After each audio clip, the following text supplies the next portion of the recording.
Good evening. Hey, Seb, we're going to take a quick picture, okay? Ready? Okay, let's do it. 3, 2, 1. Perfect. Hey, Seb, how are you? I believe we met before. We have back at Easter weekend. That's right. How you doing? I'm doing okay. And before we begin, I want to show you something real quick. Sure. I chased and colored this picture of Fievel in for you. That's awesome. Thank you so much. I appreciate that. And the 3 words to describe Fievel being together forever, That's right. added that to the drawing as well. Awesome. Thank you so much for that. That's fantastic. Well done. Anyways, I think I have enough room for a few questions in this session. Sure. So Go ahead. It's been over 3 decades since the first 2 American Tail movies were released in 86 and 91.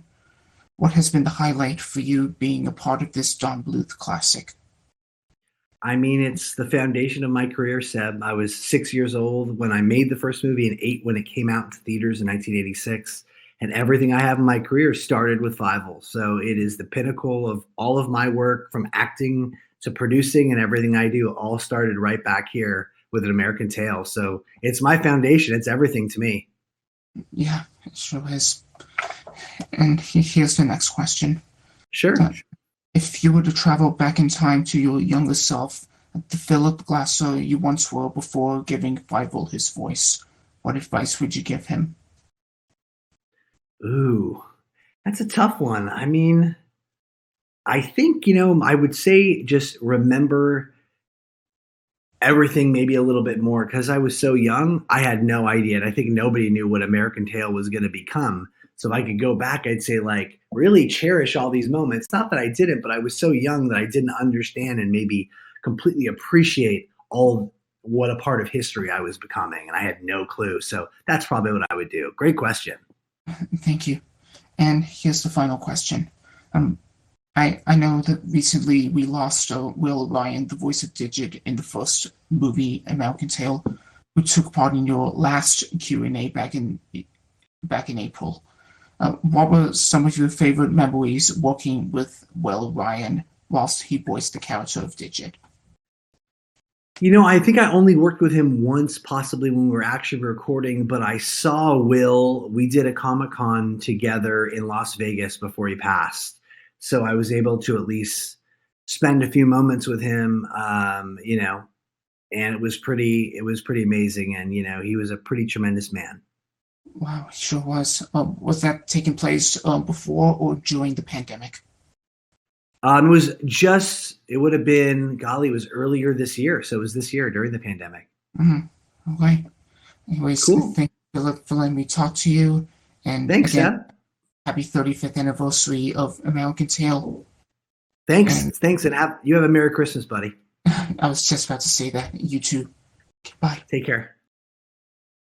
Good evening, Pat. Seb, you're back. I am. Excellent. Yeah, and Merry Christmas. Same to you. Did you want to get a picture, Macy, before we start? Yes. Yeah, I was I just can go about to ahead say and that. Let's do it. I can take that snapshot in 3, 2, 1. Perfect. Enjoyed the chat. Wow, what is that? It's the double feature box set. It's completely sealed. It's from eBay. How fabulous. Yeah, I don't have that. Ever know a mouse with the heart of a hero? Oh, how about that? I felt like we all kind of had hearts of heroes, those characters, right? Yeah, we sure have. I mean, what did you like best about the movie, Seb?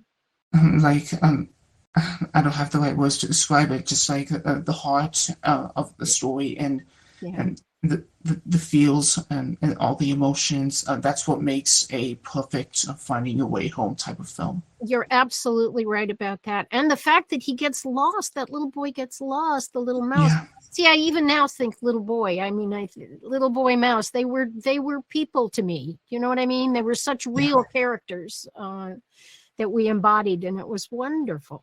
I'm so glad you came back to see me. I'm so happy. Thank you. You were my first video chat ever. Am I?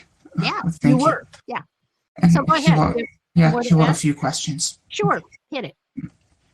And the last time we spoke back in April, it was on Easter weekend. Mm-hmm. and we talked about the character of Tony Toponi. And so, if you were to travel back in time to your younger self, what advice would you give her before she was a voice actress? Wow. I would say to just go with the creative feeling that made me happy. There were jobs that I did that weren't too fun, but there were the jobs that I did that I really enjoyed. It made a big difference in my performance. And Tony was one of those. He's near and dear to my heart, you know. And I think basically just say to myself, don't give up. Keep auditioning, go for it, you know, never give up. And finally, as Christmas is just around the corner next week, that is, do you have a favorite holiday tradition you enjoy sharing with family and friends? Yes.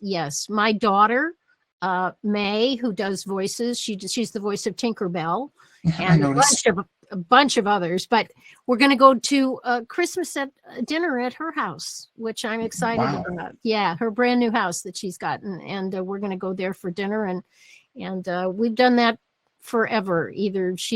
Lots of times we'll fly back to see my family in the Midwest, but this year, because of, you know, the virus and all that stuff, we're not going to go this year. But we were just back to see my mom, so I feel pretty good about that. How about you, Seb? You going to have a Merry Christmas?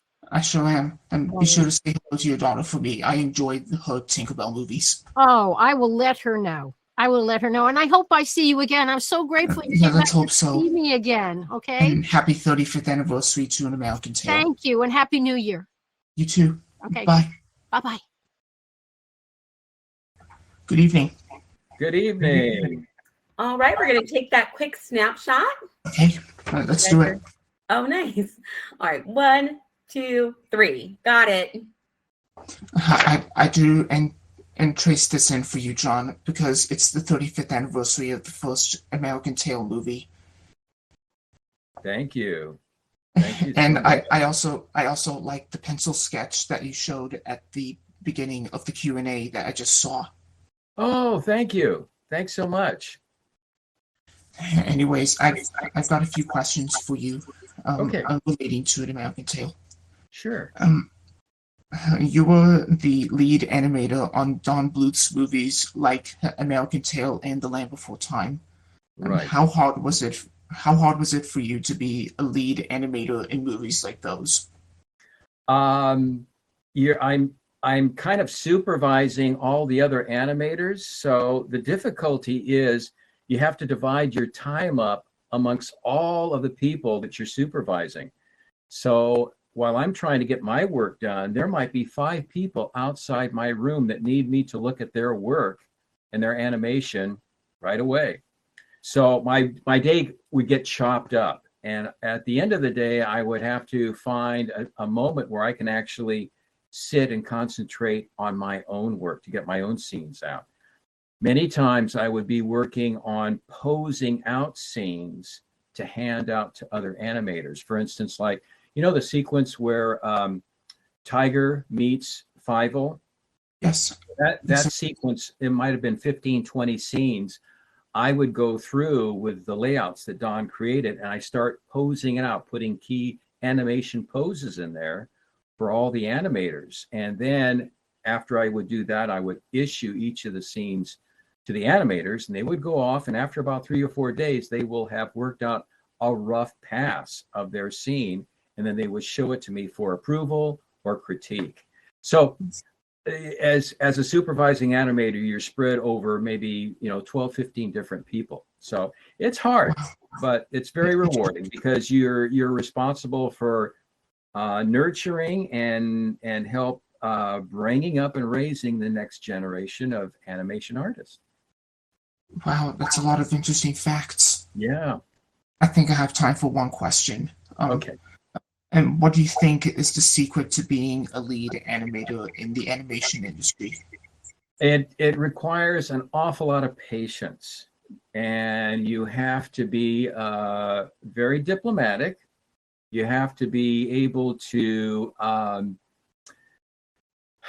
be very discerning of what what you're looking at in another person's work, the first thing that you have to consider is, okay, if it doesn't work, what is it about the scene that I can use? Animation requires hours and money to produce. And so you don't want to waste a whole week of an animator's work in totally redoing a scene. The steps I would usually do is when I issue a scene, I would talk out the acting thoroughly, make sure that they understand what the acting and attitude of the scene was like, and then let them have the freedom to go and create. And then what they bring back, hopefully, can work. And if not, then try to make sure that you can use some of the elements in that scene that can work, so it's not a total redo. So those are kind of some of the important ingredients. Thank you, John, for explaining that to me. You're so welcome. Happy 35th anniversary to An American Tale, and thank you. Have a Merry Christmas. You too. Thank you, Seb. Bye. Bye-bye. Good evening. Hi, Seb. Yes, that's me. Okay. All right, Thank real you. quick, let's do a picture. Do you have a microphone close by? I don't, no. Okay. All right. Quick picture. So 3, 2, 1. Perfect. Enjoy the chat. Okay, first off, I want to say a happy 35th anniversary to An American Tale. It's such a great movie, and I've got a couple of questions relating to the movie, and Sure. And for you being the producer of the movie.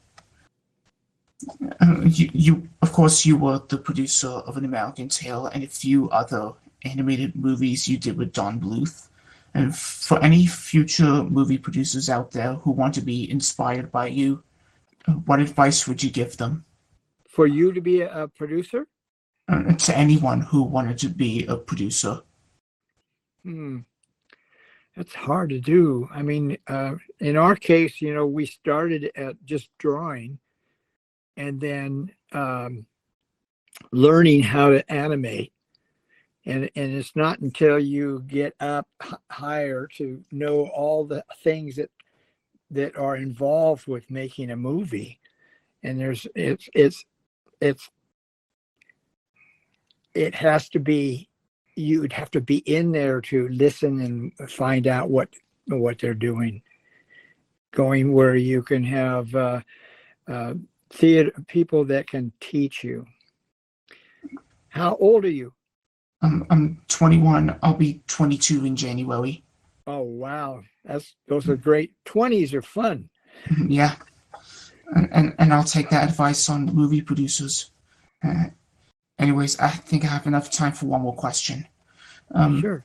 What would you change in a movie you produce, like An American Tale, that you believe would make it better? Like, for example, if there was a movie mistake. I would love to do that, but a lot of things there. Once you've finished a movie and everybody has approved it, and maybe I don't like something in it, there's no chance to fix it until you have a financer that actually would agree with me to make the changes. So it's difficult. It really is difficult, and it's fun to be in the middle of it, but at the same time, you're hoping that the finance people are challenging, making sure that we're doing the best we can. Yeah. The idea of what you've asked me is that it would be a nice thing if we could fix it better. Yeah, definitely. Anyways, thank you, Gary, for letting me speak with you, and happy 35th anniversary to An American Tale, and I hope you have yourself a merry little Christmas. Thank you so much. Thank you so much. Glad you're here. The time is still going, so anyways, stay healthy and stay well, and remember to keep smiling.